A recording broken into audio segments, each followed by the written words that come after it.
조금 전에 주호영 국민의힘 의원이 당의 공천 컷오프 결정에 대해서 법원에 가처분 신청을 내고 소통관에서 기자회견을 열었는데요. 저는 개인적으로 그랬습니다. 가감없이 취재할 때 했던 그런 단어들이 그대로 다 녹아져 나온 굉장히 솔직한 기자회견이었다는 느낌을 받았거든요. 여러분 함께 보시고 주 의원이 어떤 선택을 할 것 같은지 함께 얘기를 해보도록 하겠습니다. 자, 영상 보시겠습니다. 저는 오늘 국민의힘 이정현 공천관리위원장 주도로 이루어진 저에 대한 대구시장 경선 컷오프 결정을 바로잡기 위해서 서울 남부지방법원에 효력정지 가처분 신청을 내었습니다. 내일 오후 2시 30분 가처분 신문기일이 잡혔고 가까운 시간 안에 법원의 결정이 있을 걸로 예상합니다. 지금 우리 국민의힘에서 벌어지고 있는 무도한 공천 학살은 단순히 저 개인의 당락 문제를 넘어섰습니다. 대구 너그들은 중앙에서 내리꽂는 대로 따라오기만 하라는 일방 통보입니다. 이는 대구 시민들의 주권과 선택권, 당원들의 당원권, 그리고 대구의 자존심과 보수의 가치를 뿌리째 흔드는 일입니다. 우리 당을 흔드는 포커이자 당을 소멸의 길로 몰아넣는 자해행위이기에 저는 결코 침묵할 수 없습니다. 예. 좀 단어가 굉장히 도드라지는 단어가 많았고 마음의 결심이 섰다는 것은 이제 보시는 분들 다 느끼실 수 있을 것 같아요. 근데 제가 어제 주호영 의원이랑 오늘 인터뷰를 하기로 했었거든요. 그래서 이제 저녁에 전화를 드렸는데 그 이유는 뭐였냐면 장동혁 대표가 조금 좀 다른 인터뷰를 통해서 주호영 의원이 이제 어르신이니까 당을 양보해야 되지 않겠느냐라고 했을 때 저에게 이런 취지로 발언을 했거든요. 가장 즉각적이고 그리고 또 전화를 통해서 했던 얘기인데 그게 그대로 담겨있기 때문에 저는 이게 어떤 느낌이 들었냐면 매우 숨김이 없다. 그리고 나에 대한 공천 불만족에 대해서 항의하는 것이 아니다. 내 타겟은 장동혁 너다라고 느꼈습니다. 어떻게 보셨어요? 저 의원님 그 조영 의원의 가처분 신청 및 결기 있는 기자회견이었는데. 네. 그래서 가처분 신청이 이제 받아들여질지 기각이 될지는 가처분의 여왕님의 저희가 이야기를 들을 거고요. 예. 저는 그 후의 수순이 좀 더 궁금해요. 예. 그래서 그 두 가지 상황에 대해서 주호영 의원이 그다음에 어떤 단계를 밟을 것인가. 네. 그러니까는 인용이 된다면은 당내 경선에 이제 합류하는 것이고, 그렇죠. 예. 인용이 되지 않는다면 탈당해서 무소속으로 이제 그 소위 대구시장 선거에 뛰어들 것인지 그 부분이 더 궁금해지네요. 그러니까 그거는 맞아요, 제 맞아요. 느낌으로는 어제 우리 이 시간에 정혁진 변호사도 그랬고 꽤 네. 많은 평론가들이 탈당할 거면 그냥 탈당하지 가처분을 냈다가 기각당하면 탈당의 명분, 탄력이 떨어지니까 출구 전략일 수 있겠다라는 평론을 많이 했는데 오늘 기자회견이나 저 발표한 걸 보면 주호영 의원은 이거 가처분하면 인용될 수 있다고 일단 진짜 생각하고 있는 거고 둘째 그런데 만약에 기각돼도 내가 출구 전략 이렇게 해서 그냥 그래 출마 안 할게가 아니라 진짜 탈당해서 무소속 갈 쪽의 가능성이 더 많이 실린 것 같아요. 그러니까 어제까지 많은 평론가들이 예상했던 거하고는 좀 결이 다른 것 같다. 그러니까 가처분 인용 가능성을 굉장히 높이 보고 기대를 크고 설사 기각돼도 뭐 탈당해서 무소속 가는 그 문이 상당히 열려 있는. 제가 볼 땐 현재 스코어는 그런 상황에서 물론 여전히 주호영 의원이 굉장히 고민은 많이 하겠지만 그래서 어제보다는 조금 더 그러니까 주호영 의원의 결기가 더 강해졌다라고 저는 그렇게 보입니다. 예. 갑자기 제가 이런 궁금증이 있어서 여쭤보겠는데요.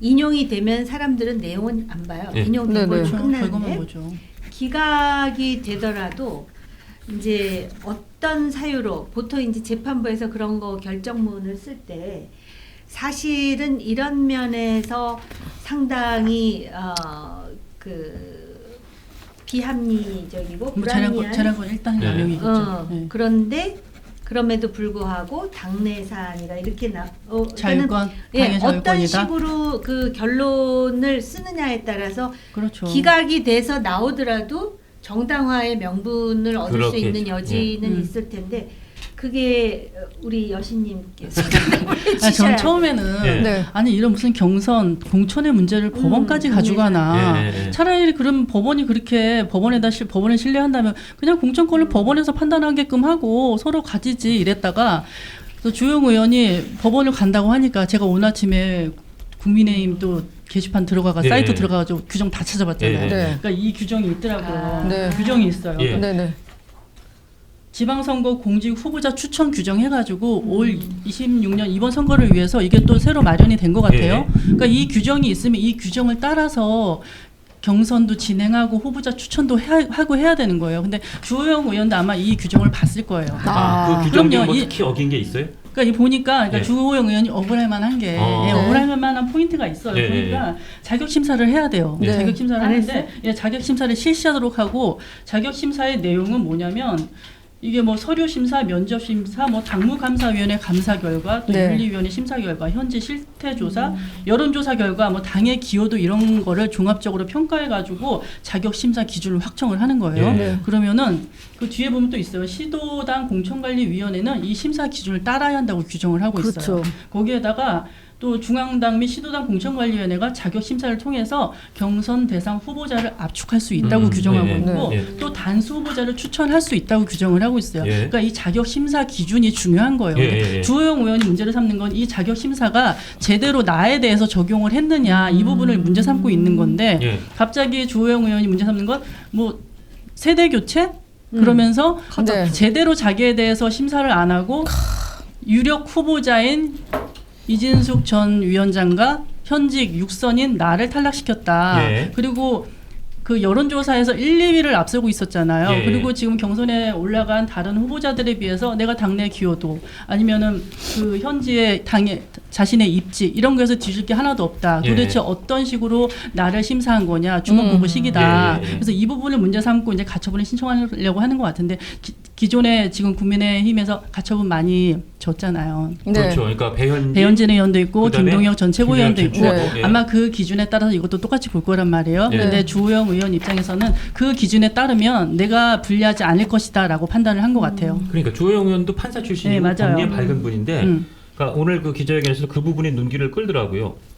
공관위 회의한 그러니까 절차적으로 아주 강하게 다퉜어요. 절차도 문제가 있고 왜냐면 그 절차에서 뭔가 하자가 있어야 그거 저 판사가 가처분 그렇죠. 인용하기 마음이 편하니까 공관위 회의할 때 컷오프 반대 기권 의사 밝힌 위원들이 있었는데 찬반 집계 같은 표결 절차가 명확하게 없었다. 맞아요. 그것도 그렇죠. 딱 찍어먹고 그다음에 이정현 공관위원장이 일사봉 두드린 것도 없었던 거로 안다. 그것도 아마 다툰 것 같아요. 그리고 본인이 범죄 경력이나 뭐 9가지 부적격 기준 어디도 해당 안 되는데 그렇죠. 왜 뭘로 나를 잘라느냐? 그러니까 그 9가지 기준을 배제를 하고 자격 심사를 또 통해서 해야 되는데 갑자기 나에 대해서는 면접 심사만 한 다음에 탈락 컷오프 시켰다는 거예요. 그러니까. 근데 거기서 뭐 세대 교체 바람이 있었다면은 그건 여기에 또 규정이 있어요. 특별한 사례가 있는 경우는 중앙당 공천관리위원회 승인을 얻어서 별도의 기준을 마련하게끔 돼 있는데 아. 이 기준이 그 자리에서 만들어진 거라면 이거는 주호영 의원 입장에서는 상당히 불리하고 오로지 컷오프를 시킬 목적으로 당의 재량권, 공천 관리권을 행사했다 이렇게 볼 여지도 충분히 있는 제가 거예요. 그래서 예. 네네. 이 짧은 시간에 예. 세대 교체의 기준이 무엇일지를 확인하기 위해서 단수 공천된 두 사람을 찾아봤어요. 예. 예. 박안수, 유종보. 예.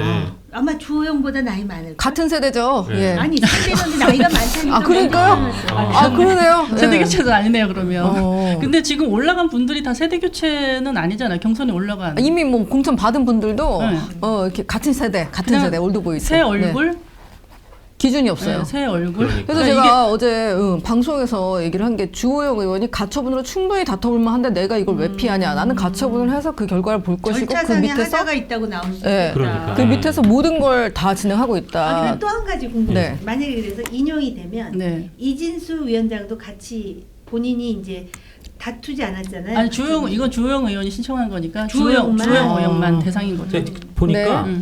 만약에 저 주호영 의원 가처분이 인용되더라도 자동적으로 그러면 주호영은 무조건 경선에 참여시켜야 돼. 이건 또 아니더라고요. 그렇죠. 그래요? 다시 결정을 당에서 해야 돼요. 알았어. 그러면 지금 컷오프한 거 다시 우리가 절차를 밟아서 해볼게라는 식으로 이제 할 수 있지만 그러나 사람의 상식에 따르면 그렇지. 그렇게 컷오프했다가 가처분 이겨서 돌아왔는데 그걸 또 경선에 안 껴준다. 그럼 너무 분란이 커질 테니까 사실상 강제하는 수준이 될 거라고 이제 주호영 의원은 생각하는 건데 근데 장동혁 대표나 저 이정현 공관위원장이 이 악물고 하면 가처분 설사 이겨도 아이 됐어.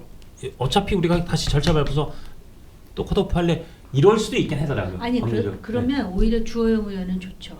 왜냐하면 명분이 피해자 더 축적되니까, 서사가 서사가 만들어지기 되니까. 그러면 이제 때문에 저기 탈당해가지고 무소속으로 나가는 그래도 거야? 이제 명분이 쓰고 네. 아니 근데 난 참 네. 어이가 없는 게 그래도 저기 공관위원장이면 아니 이거는 기본적으로 읽어보고 했어야 되는 거 아닐까요?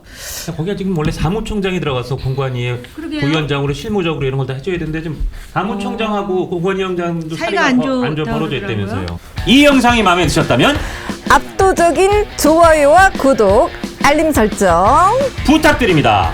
뉴스트라 타노스!